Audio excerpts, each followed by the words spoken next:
Hello and welcome to the Lirone Glikman show, the show that explores the human component around business and marketing aspects. I am Lirone Glikman, your host, a global business development consultant and a business relationship specialist.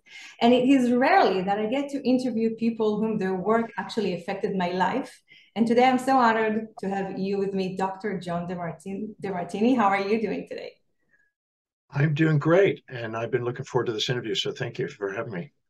Thank you so much for this honor. As you see, I'm even a bit excited because you've really been around for so many years. Soon you're saying, you just told me that it's going to be 50 years of amazing work and impacting people as a world-leading human behavior specialist, researcher, best-selling author, educator. You've done so much. So it's really amazing to have you sharing a bit of the amazing richness that you have with us. So tell us, how are you today, and where are you from in the world at the moment? I'm off the coast of Ireland. I'm on the lovely ship called the World, which is where I live. And we've been sailing. We were going along the coast of Ireland and Scotland, and before that, Iceland. So we navigate and move around the world, and wherever it goes, I go, and I'm here. But right now, I'm right with you. So wherever, it doesn't matter where I am. It's what matters is right here. It's here, exactly. The here and now. And it's actually amazing that you live on a ship called the World, because you have been traveling the world for so many years since a very young age. So it's kind of, it sounds like it's natural for you. Well, I had a dream. I Mhm. was reading a book by Albert Einstein when I was 18, Yeah. and also one on Socrates. And they considered themselves not citizens of their family or community or city or state or nation, Mhm. but they saw themselves as citizens of the world. And the world meant universe in the time of Socrates. So I always said the universe is my playground, the world is my home, every country's a room in the house, and every city is a platform to share my heart and soul. So since 18, that's been a little, you Yeah. might say, a statement that's been going in my brain every single day for 50 years. And so to live here really matches what I've envisioned Yeah. to travel the world. We gathered here actually to talk about the big topic of personal development tools to manage the startup roller coaster. And we're addressing startup founders and entrepreneur and people in the tech industry that are, hustling every day and want to make results, but still we all need those extra tools that we don't always get. And, I want to touch with you today about some tools for entrepreneurs in a fast-paced digitalized world, about how to maximize our entrepreneurs' self-awareness, and by that our results, practices to deal with inevitable challenges, and a bit about the secret, how to manifest your goals. Now, allow me to just provide a short bio about you. I'll try to make it short, even though there is so much to share, just to make sure everybody knows who's in the virtual room here with me. So Dr. John Demartini is as I said, a world-leading human behavior specialist, researcher, best-selling author, educator, and founder of the Demartini Method, a revolutionary tool in modern psychology. He authored 40 books. I don't even get to do one. 40 books that have been translated to 39 different languages, and he's been working for 50 years and presented his insights alongside some of the world's most influential people as Sir Richard Branson, Deepak Chopra, and others, harnessing almost 5 decades of research across multiple disciplines. Dr. Demartini shared his life, business, financial, relationship, and leadership empowerment strategies with people and with yourself today, enabling them to transform their lives according to the highest values. And if I may say, you may recognize him from the movie The Secret, that was very much popular in Israel and abroad. So up until now, we're all clear. Now, I want to start by, first of all, learning more about what brought you to this point. And again, you yourself, you're an entrepreneur, you invented your own category, your own business. And how did you start? And what drives you to do it 5 decades already and more? What inspired me to do what I do started at age 17. Mhm. I was a high school dropout. I had learning difficulties. I was living in a tent in Hawaii, surfing. I nearly died. I had a close brush with nearly dying. I was unconscious for a few days. Mm. In the recovery of that, I was led to a little class where an elderly gentleman was speaking. And one night, in 1 hour, this one man inspired me to believe that I could overcome my learning problems because I didn't know how to read. I had speaking problems since I was 1.5 years old. I didn't have the proper speech capacity. Mm. Reading, I was not able to do. Writing was backwards. I was dyslexic. Oh, severe. So I was a street kid. I lived in Hawaii, but I was a street kid. I didn't live at home. But the night I met this gentleman, he inspired me to such a degree that made me believe that I could overcome my learning problems and someday learn how to read and speak properly and become intelligent. Mm-hmm. I never thought I was going to be intelligent until that night. And that was the turning point. And I literally saw an epiphany, a vision that night of me standing in front of a massive audience and speaking. I was probably a dissociative state, but that was the dream. And I had a dream to overcome whatever it took to be able to do that. So I left Hawaii, flew back to LA, hitchhiked back to Texas, and started on a journey to try to figure out how to read. And with the help of my mom and a dictionary, I started memorizing words in a dictionary and practiced pronunciation and speech and using it and understanding it. And I started memorizing a dictionary. I did 20,000 words over the next couple of years, 30 words a day, and started back to school after taking a GED. And all I wanted to do is learn, read, write, teach. And I had a dream to travel to every country in the world and share whatever I learned that would be meaningful and inspiring to help people live a magnificent life. I wanted to live an amazing life. I wanted to help other people do the same. That was my dream and mission that I wrote out at 17. And I've been working on it for the last 50 years. And I can't think of anything else I'd rather do. Learn, read, write, teach, and travel the world. So that's what I do. That was the dreaming, the starting point. And I just kept asking what worked and what didn't work each day. And I kept refining what I was doing until I got more proficient at it. And lo and behold, people started asking me questions. And I started gathering people that would like to learn. And it grew across the world. So if you stay with something, it doesn't matter where you come from. It doesn't matter what you've been through. It doesn't matter what you're going through. What matters is you have a dream, and is it clear?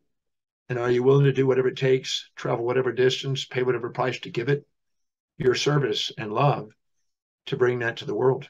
When you have a big enough why, the house take care of themselves. You got a big enough reason for doing it, the obstacles turn into opportunities. Amazing. And I like the fact that you said there was one person who believed in you, that showed you that what was already in you, but many of us need this one person at least to believe in us. I had a dream that night to be able to be that type of person for other people. Yeah. And you definitely are. I'll share more about my experience with your books in a minute. We see that as technology rapidly, increases and becomes a more significant part of our lives, it kind of contradicts the fact that our brains have stayed the same for 10,000s of years. And my question to you would be, how do you find the adaptation of technology on the one hand, and how it affects the basic emotional relational needs in the workplace and I guess in general?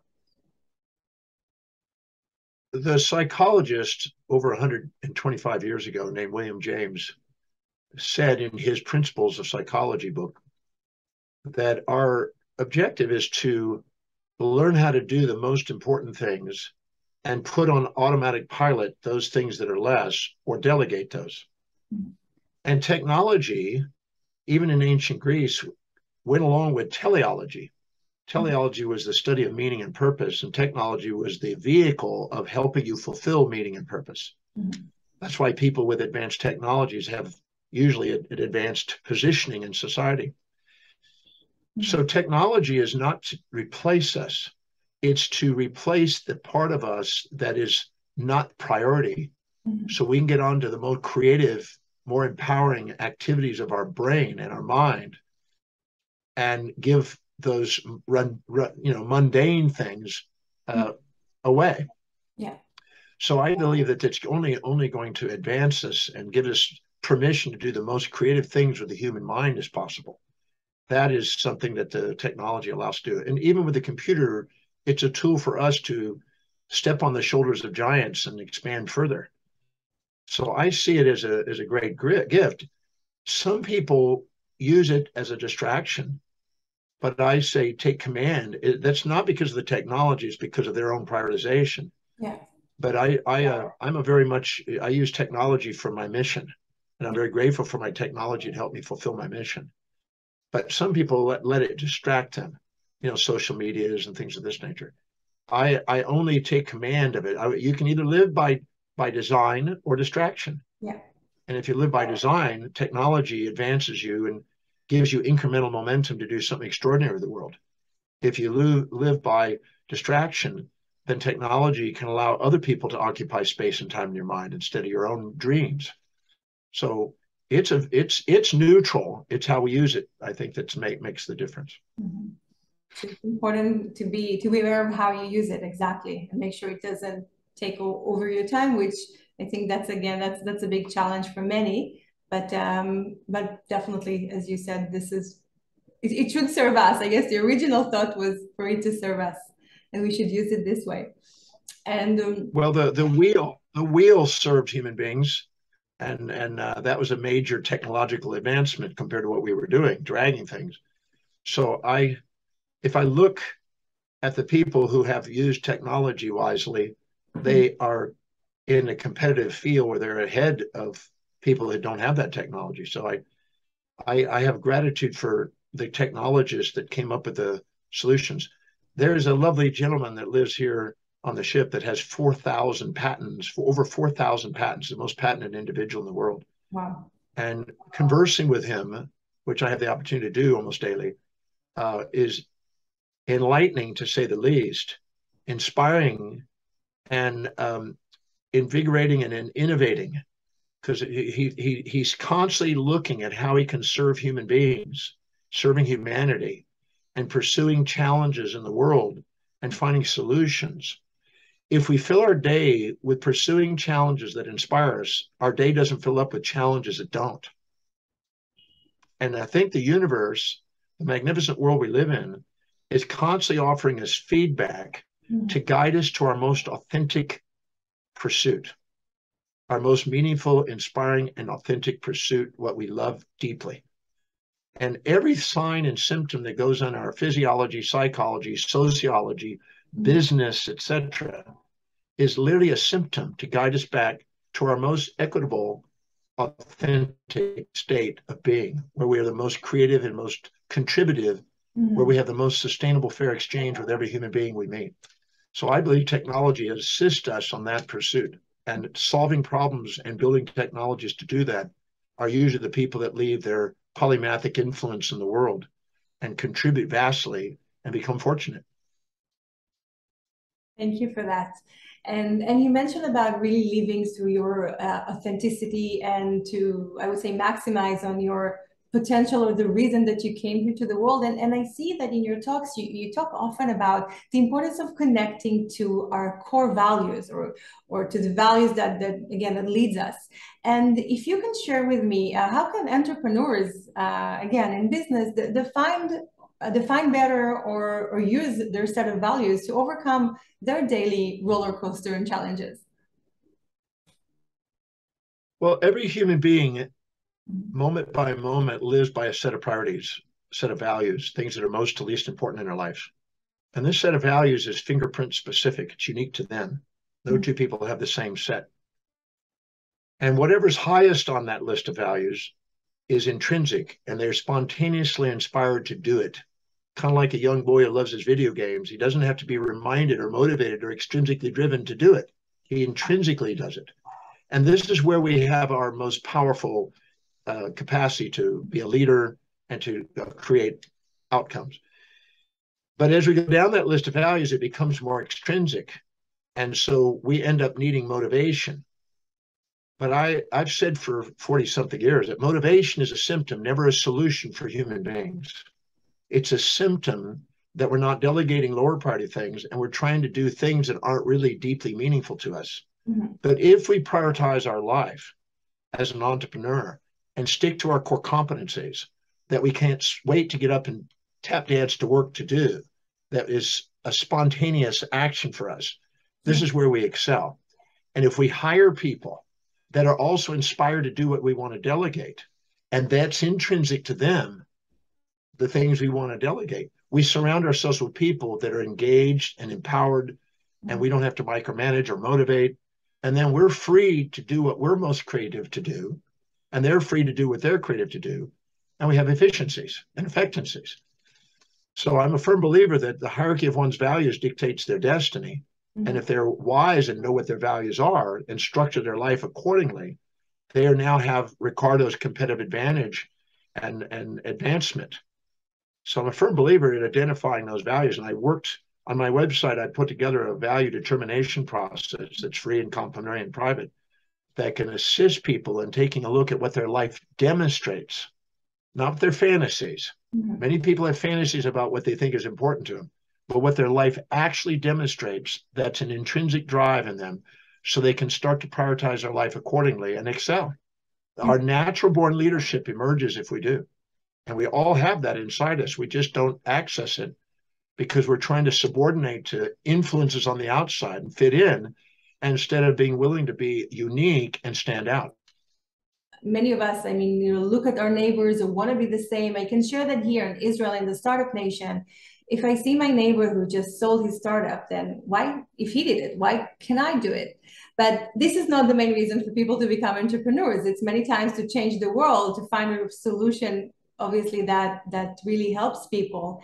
But I think when I started, again, reading more about your values, your emphasis on values, I think it's so important to try and stop and go try to understand what your core values, as you said, how you choose the right people around you. It's definitely can make a difference for the best. Well, if you identify what's truly intrinsically driving you, mm-hmm. you've got a competitive advantage, as I've said. Yeah. If you look at how you fill your space, if you look at how you spend your time most, if you look at what energizes you most, if you look at what you spend your money on most, if you look at where you're most organized, most disciplined, if you look at what you think about, visualize, and affirm inside your brain most about how you would want your life that shows evidence of coming true, if you look at what you want to converse about most, if you want to look at what inspires you and brings tears to your eyes thinking about most, if you look at what you have as persistent goals that you actually are achieving most, and if you look at what you can't wait to learn most, you'll find a pattern that is a reflection of what is authentic to what your life demonstrates. I've asked people how many want to be financially independent, and they all put their hands up and their feet up in the air, but only 1% do it. And the reason being is because they fantasize about the lifestyle of the rich and famous, yeah. and they have a desire to consume, consumables and spend their money on that go down in value instead of buying assets and buying things that serve people. And so they wonder why they're banging their head against the wall trying to get somewhere because they're not really clear about what's really true. Yeah. And as long as they have a value on consumable purchases instead of actually contributing and building assets, financial independence is not likely. So knowing what's really valuable and structuring your life according to it congruently is an essential for fulfillment and great momentum building and incremental momentum building achievements. Mm-hmm. And so I'm interested in helping people get authentic to themselves and structure their lives intelligently instead of impulsively. Thank you. And I want to go even few layers even deeper to your best-selling book and method, The Breakthrough Experience. Now, I think it was maybe around 2006. I lived in Australia. I came back to Israel, and I remember I had your book, and I have read through the book during the long flight. And there are some really provoking questions that bring the unconscious to the conscious mind. And kind of, I remember it allowed me to become more aware of some of my blind spots. And even I discovered things that I didn't really like to discover. Like if the things that I don't like with someone who's closer to me, these are actually the things that I'm also doing. It was a really, really profound experience for me to go through your book during that time. And I think it's so important for anybody, let alone if you run a business, to understand or to be aware of your blind spot, or you're bringing your unconscious to your conscious. So with that in mind, if you can share more on this concept and maybe give a viewpoint to the entrepreneurs who listen to us, how to be more aware of this aspect in their life. Thank you. Thank you for reading the book. Thank you. If we're walking through a mall and we meet somebody that we look up to, we are conscious of the upsides and unconscious of the downsides. And we activate our amygdala, which has an impulse to seek out, and we're drawn towards that individual. Mm-hmm. And then as we get to know that individual, we eventually discover some downsides. Almost everybody's been in a relationship at first where they have a little infatuation, and then they find out, ooh, there's a lot that goes with it. And they were blind to the downsides. Now your intuition is whispering to you the downsides to make you see both sides so you can be mindful. But you're fooled by an infatuation and an amygdala impulse to seek the pleasure, a hedonistic pursuit. If we meet somebody that we look down on, we're conscious of the downsides and unconscious of the upsides. And here we have an instinct to avoid. And again, if we get to know that individual, we'll eventually discover some upsides to them that our first impression and our subjective bias misinterpreted. And our intuition is trying to say, well, there's got to be a meaning and reason why this individual's in our life. Let's find the upsides. Mm-hmm. So our intuition is constantly trying to pull the downsides to what we're ignorant of the downsides of, and the upsides to what we're ignorant of the upsides to bring us mindfully. Mm-hmm. It's trying to help us bring it back into balance. Now, the quality of your life is based on the quality of the questions you ask. If you ask questions that bring unconscious information conscious, instead of having the amygdala distractions with impulses and instincts distract your life, you become present and mindful and fully conscious. And here is where you're poised and present and purposeful and prioritized and patient and productive. Mm-hmm. And that's where you're fully objective, not subjectively biased with these misinterpretations, but actually seeing the whole, not the parts. And that gives people a competitive advantage. That allows them not to emotionally react with systems one thinking, where you emotionally react before you think, but it actually allows you to think before you emotionally react. And that gives you foresight and strategic planning and inspired vision and execution of plans and the calming down, you might say, and dampening and governing of the amygdala's distractions. And so now you're a focused individual and inspired. So my breakthrough experience book was designed to create a science on how to, you might say, liberate yourself from the distractions and allow you to be present with the things that are inspirations. And that's what the book was about. And that's what my program, the Breakthrough Experience, is about. It's there to help people break through those distractions so they can be inspired by their life. There's no reason not to be inspired by our life. It's absolutely magnificent. And the magnificence of who we actually are is far greater than any fantasies we may impose on ourselves. Yeah. And so allowing the external world to run us is different than allowing the calling within to run us. When the voice and the vision on the inside is louder than all the opinions on the outside, you begin to master your life. So that's what I'm interested in. That's what the book is about. That's what the method's for. You mentioned the emotional part. Obviously, it's a big part that manages most or all of us in many ways. And I know as myself as business owners, and also from my conversations with different founders and entrepreneurs, eventually when you go to such endeavor to become to have your own business, you should have, or at least me and many of my colleagues have this burning desire. I remember for me, I just felt the fire here and I had to do more and achieve more, and it's never enough. And sometimes this fire burns you, even though if you've done so much, you still sometimes feel like you're not enough, or you feel the frustration and pain of you want to do things, but they don't get along in the pace that you wish. So what tips can you give us to manage our emotions through this journey of life, through this journey of business? Well, I define an emotion as an imbalanced perspective. Mm-hmm. If you're conscious of the upsides and unconscious of the downsides, you're going to have these positive emotions. If you're conscious of the downside and unconscious of the upside, you're going to have these negative emotions. But when you're conscious of both sides, you transcend the emotional vicissitudes and you become present. Mm-hmm. And there's what I call transcendental feelings. Emotions are polarized feelings, Mm-hmm. but there's transcendental feelings that are the synthesis of those. And let me give you an analogy here, a little story here. In the 1990s, Peter Lynch, in his book One Up on Wall Street, mm-hmm. said after he did his quantitative and qualitative analysis and technical analysis on stocks to pick for Fidelity, Hunter Fund or Magellan Fund, he said, okay, now that we've picked it out, let's go visit the companies and let's go see what the companies are really doing. So he would actually fly and visit the companies. And he found there were 6 things that he was looking for in the people in the companies to make his final decision to buy into the company. Mm-hmm. They were grateful for their job. They loved what they were doing. They were inspired by the vision. They were enthused in their activity. They were energized and not excited, but enthused. Mm-hmm. That means they were poised. They were certain about their skill because it was highest on their value. And they were present with the customer or whatever they were doing. They were present, engaged, mm-hmm. high engagement. If he sees that, which are all the 6 transcendental feelings, mm-hmm. they're not polarized emotions where they're super excited and manic. They're not depressed. They're mm-hmm. not polarized. They're present. Yeah. When you see those feelings, you've transformed emotions into a transcendental state. And that's an unstoppable state.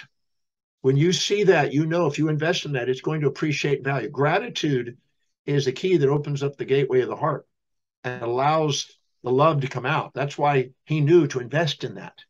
Because if people aren't grateful for their job and they're not loving what they do, they can't compete on the world stage. Mm-hmm. So I'm not interested in polarized emotions.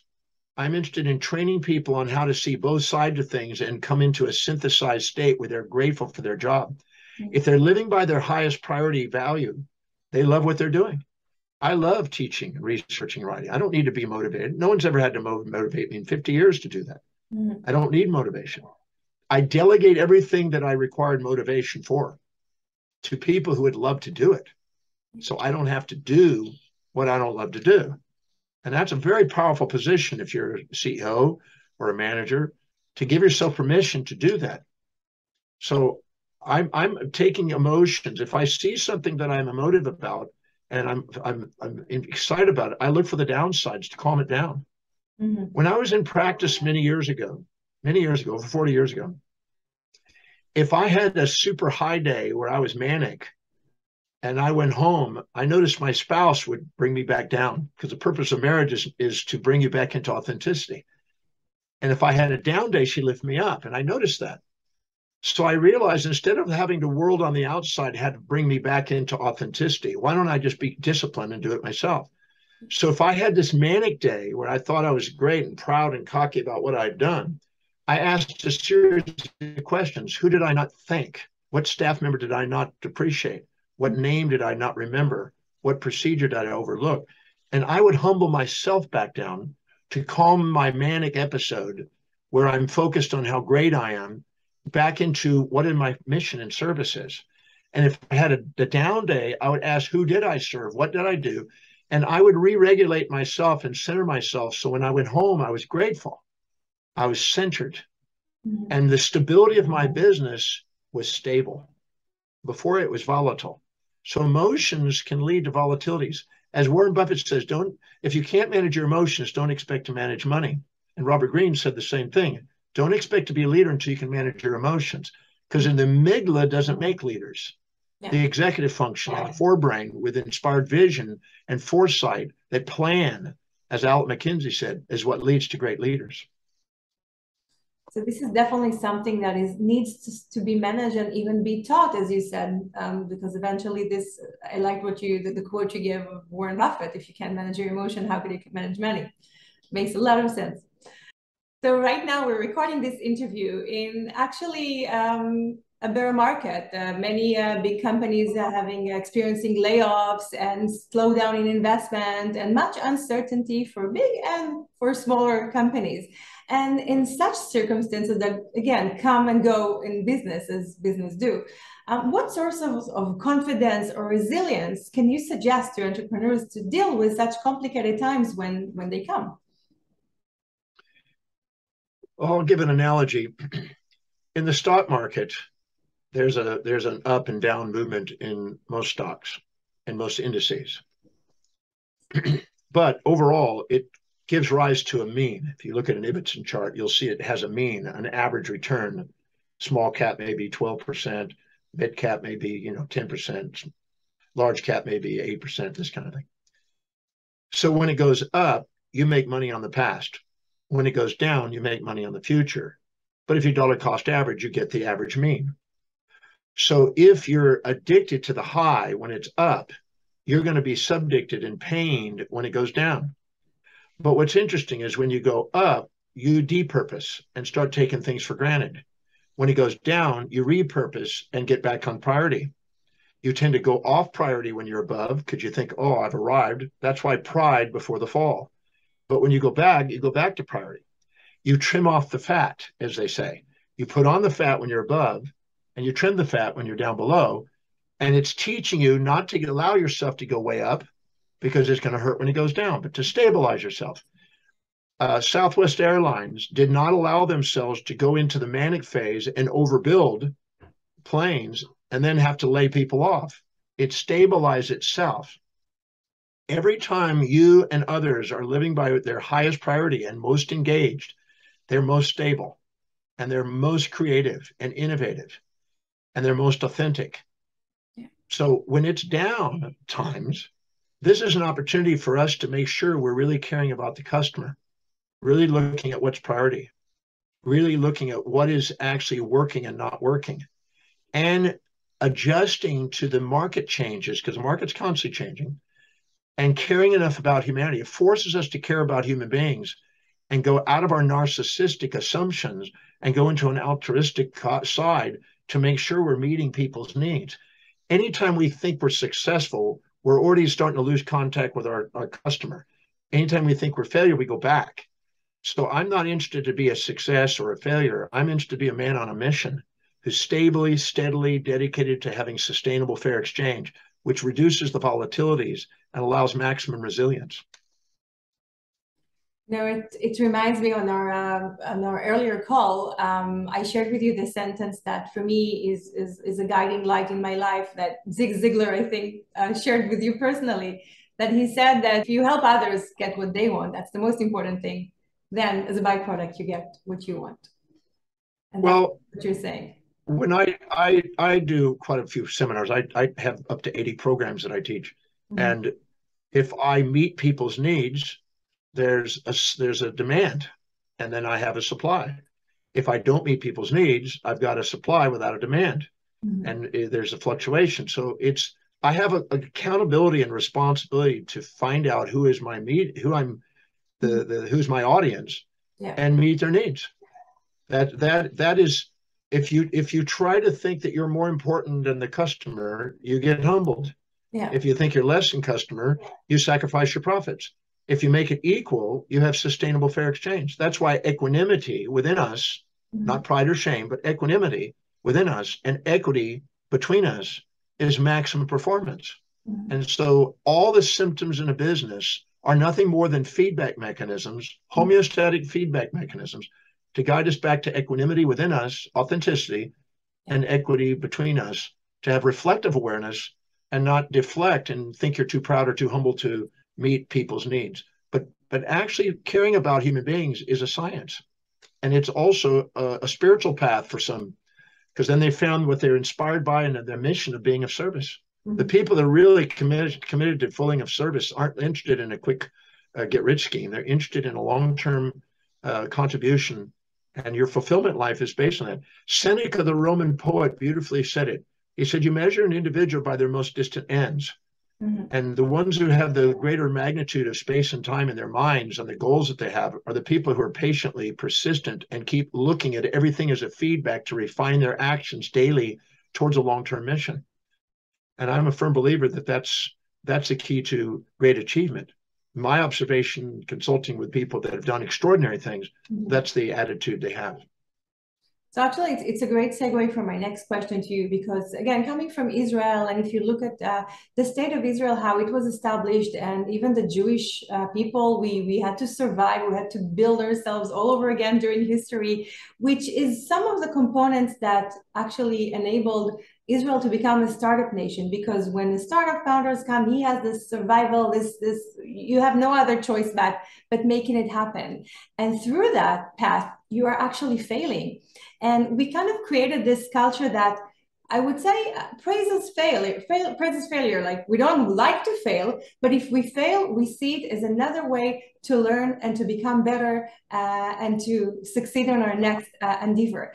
And that is the Israeli point of view of the Israeli tech point of view of failure. But I would like to know, what is your approach towards failure? Well, I think failure is our friend, not an enemy. Mm-hmm. And fear is a friend, not an enemy, because it's going to guide you to refinement, mm-hmm. and eventually mastery. The addiction to success makes it painful to think of failure. I'm not attached to success. I'm not attached to failure. I find that those are distractions. In fact, I think if you think you're successful, that means you have a short vision and little experience. And if you think you're failure, that's because you're comparing it to that fantasy that you had. But if you see that both are necessary, if the temperature goes up or down, the thermostat resets it back into the center. Mm-hmm. So the second you think you're above and proud, that's not your authentic self. And the second you think you're failure, that's shame, that's not your authentic self. They're just feedback systems to guide you into authentic pathways. People that think they're successful, you tend to set too big a goal in too short a time frame to be humbled. And people that are failure tend to set too small a goal in too long a time frame to succeed again. They're just feedback systems. So most people are trying to avoid one, like the amygdala, and seek the other. And they're caught in an endless reverberating cycle. And they're bipolar almost as a result of it. Mm. If you're a man on a mission or a woman on a mission, and you're focused down the center, and you see both of them are necessary components to achieve, you don't get a gold medal without both. Elon Musk didn't go and get his spaceship to go and land perfectly without about 100 different explosions. Those are absolutely essential components. So I see them as feedback mechanisms guiding us to our most authentic pursuit and making sure we're setting real objectives in real time with real strategies, and they're guiding us. And if we don't, and we set up a fantasy, and then we end up having to fall, it's teaching us how to set real objectives and real things that have real strategies to get real results. So I don't see it as anything to be frightened of or anything to avoid. I see it as nothing but a feedback system to guide us to something magnificent. Thank you. Amen. And I want to touch on the intuition aspect of work. We all live in a fast-paced world, and many times we tend to act intuitively just to get going and get things done.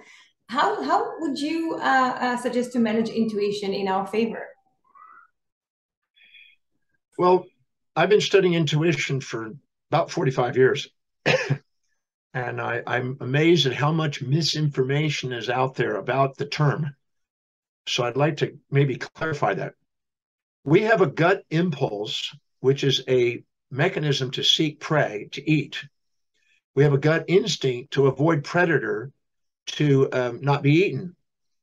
And those are gut feelings. And we literally feel them down in the gut, because the duodenum in the small intestine is kind of like a gut brain, enteric brain. And they're there for survival mechanisms, not thrival, but survival mechanism. And so people say, well, I got a gut instinct to avoid this and a gut impulse to do that. those are impulses and those are survival, and they're guaranteed to be subjectively biased and distorted in interpreting reality. And so they're usually unwise to let them except in emergency situations.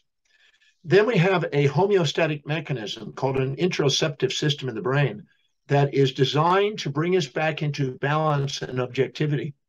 So when we have an instinct to avoid something, we simultaneously have an intuition to try to find the benefits of it so we don't have to avoid it. And if we have something, we have an impulse we got to do, the intuition is pointing out the downsides to calm it down so we don't have it distract us. So intuition is actually trying to guide us back to our authentic self where we're objective to make wise decisions. It's a sixth sense, or in some cases, the eighth sense now. That's what they call it. So most people have confused it with gut instinct and impulse, but it's not. They're actually reversed. One's a negative feedback system, bringing us to homeostasis and making us make wise decisions. That's intuition, the true intuition. That's why Einstein talked about how important it was to be able to discern solutions to major mathematical problems. But people have confused it with gut instinct and impulse. And they're saying, well, I had this gut instinct and my intuition said this. They're not the same. If you're out there and you had nothing but prey, and you had abundance of prey without a predator, you'd end up gluttonous, overweight, fat, and lose fitness. If you had a predator without a prey, you'd be emaciated and starved and lose fitness. But if you put the two together, the prey and predator in balance, maximum growth and development occurs at the border of support and challenge, prey and predator. And intuition is trying to get you in that center point where maximum performance occurs. And so you want to learn the distinction between gut instincts and impulses and intuition, and use the intuition wisely to calm down and mitigate the emotions and bring us back into something that's objective, that's inspired. So it's a very powerful science, mastering intuition, if it's done properly. It's just so much misinformation about intuition out there. Yeah, wow, thank you. And I also invite our listeners to go on your YouTube channel where you explain more about this concept of intuition.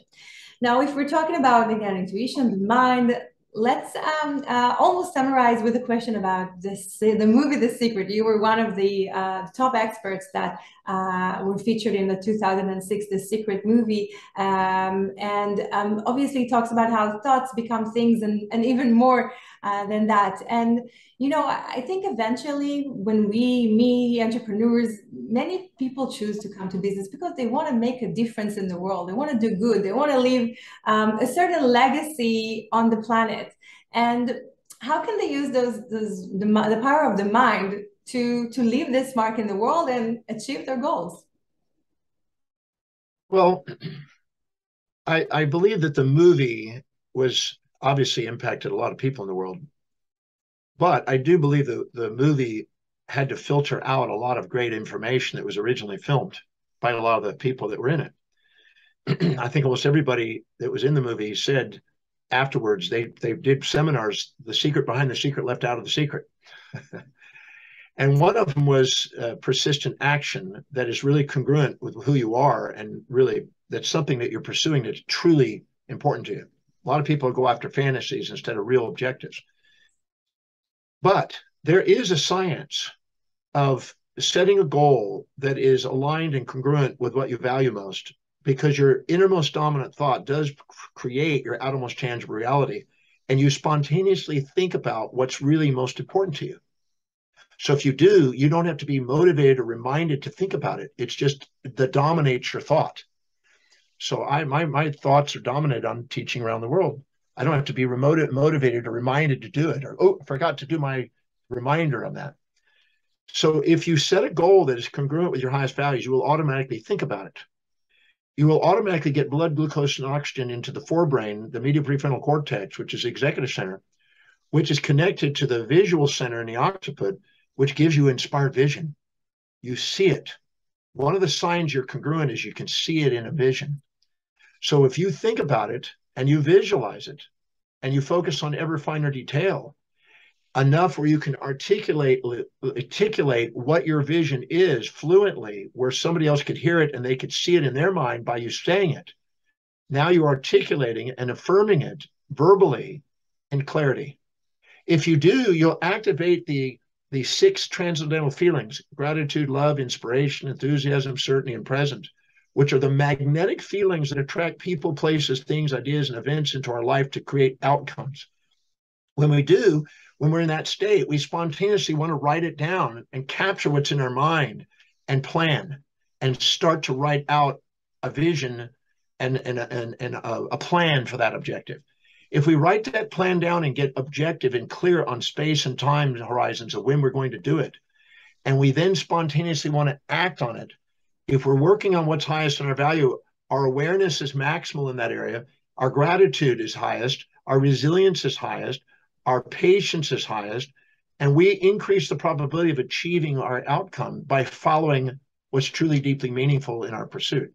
And we use our brain and areas of our brain to master that pursuit. And we become masters of destiny, not victims of history, by simply giving ourselves permission to do so. Wow. So you said that's the formula. That's the formula. That's what we need to focus on. That is a formula. I call it the manifestation formula. That's yeah. It is a formula. I had a conversation probably 40 years ago with Wayne Dyer, and we had a discussion on how do we manifest thoughts into things. And there's a new movie out called How Thoughts into Things, how thoughts become things. It's a sequel to The Secret. And I was able to delineate that in more detail in that movie. So thank you. So definitely I'll try to find, is the other movie you mean? The second movie. It's another movie that's a sequel to The Secret. Yeah, it's not by Rhonda Byrne. It's by Doug McMillon. I remember. It's a fantastic little sequel to it, but it goes into more depth and putting more emphasis on action and clarity. But it's a sequel. Thank you for that. Now, two more quick questions before we have to finish. You've done so many in 15 more years. I just have some numbers around in front of me. So you have studied over 299 academic disciplines throughout the last 50 years, read over 30,000 books, taught more than 100,000 students, authored for 40 books, and more and more and more, I'm sure. One important question after this great knowledge that you have: what do people want? Do you have the answer of what people want? Well, as I stated earlier, every human being has a unique set of priorities, values that are like fingerprints to them. Yeah. And whatever's highest on that value is what they're pursuing most. And that could be to raise a beautiful family of beautiful children. That could be to create an entrepreneurial enterprise that changes the world. It could be to go to Mars. It could be to be an academic and get a Nobel Prize. It could be to be an Olympic medalist. It could be to travel the world. It could be anything that is most deeply meaningful to them, because the world needs the full spectrum, the full bouquet of all expressions of the potential within human values. If everybody was the same, one would not be, the rest would not be necessary. So everybody has a unique set of hierarchy of values, and whatever that is, whatever is highest is what is most meaningful, most fulfilling to them. And so to me, that's the key to a fulfilled life, is identifying what that is and giving yourself permission in a world that wants you to fit in, to be unique and stand out, pursuing what's deeply meaningful to you, and be an unborrowed visionary instead of a borrowed one, and to not sit in the shadows of anyone, but to stand on the shoulders of giants, and to realize that whatever you see in others that they've done that's extraordinary, you couldn't see it if you didn't have it inside yourself. And it's in the form that's unique to you. Find out what that is inside you that's meaningful and stick to that, and learn the art of prioritizing and delegating, and let go of everything else but what you want. Otherwise, you will not get what you want in life. Pure gold, pure gold. Dr. Demartini, one last question. What can we wish for you? What can we wish for me? Yeah, what would you like us to wish for you? What can I wish you? Well, I love teaching, researching, writing, and traveling the world. I feel so blessed to be able to do that. I just would like to continue to do that and continue to reach ever greater numbers of people, go to every country. I still haven't reached every country in the world. I've spoken in 176 countries now, and I would still like to get the rest of them. So just that I have the physical vitality and you know, I'm 68. I'm working towards doing that to at least 100. I hope to be doing a seminar. I've already got scheduled to do a seminar at 100, so I'm going to continue to do what I do, and I love doing it. That's doing what you love and loving what you do every day is one of the keys of it all. So that's all I ask. Just continue to do what I do. It's definitely reflects from the love from everything you just shared with us today. This has been amazing, and I really appreciate again you coming here and sharing your great smarts with the audience. And how can they contact you? If they'd like to, you know, find out what I'm doing, all they have to do is go to my website, drdemartini.com, drdemartini.com. And that value application, that value thing is such a gift if they would take the time to go through that. It's eye-opening, and it'll help them navigate through their life more effectively. But if you want to find out what I'm doing, just go to the media page or the events page or whatever, and just browse and let your heart be your guide. And yeah, because I love doing what I do. I teach a class called the Breakthrough Experience. I've done it 1,154 times now. I love doing presentations, and so they can take advantage of that. And there's thousands of YouTubes and interviews and things that they can take advantage of if they'd like to. There is such a richness of information. And again, I will share next to this video a few more links, your website, also the workbook on empowerment, which called 7 Steps to Expand to the Next Level of Empowerment, which is demartini.fm/download if you want to do it now, but I'll also share the links right next to this video and also social media. And I'd like to also say I just finished and launched a new book this last week called The 7 Secret Treasures on how to empower all 7 areas of your life as masterfully as possible. So if that's of interest to people, that's brand new. That just came out. I will definitely put the link to the purchase also next to this video. Congratulations on that. And again, thank you so much for taking the time. It's been amazing. Thank you. You're the one giving me the opportunity to do what I love. So thank you so much. And thank you for allowing me to be with you today. My honor. So thank you so much, Dr. John Demartini from on board the ship, the World, somewhere next to Ireland, world-leading human behavior specialist, researcher, best-selling author, and educator. Again, it has been a great honor. And thank you for watching the Lirone Glikman Show. You can subscribe to the channel and leave your comment. And of course, contact Dr. John Demartini for more information. And thank you and all the best. Thank you.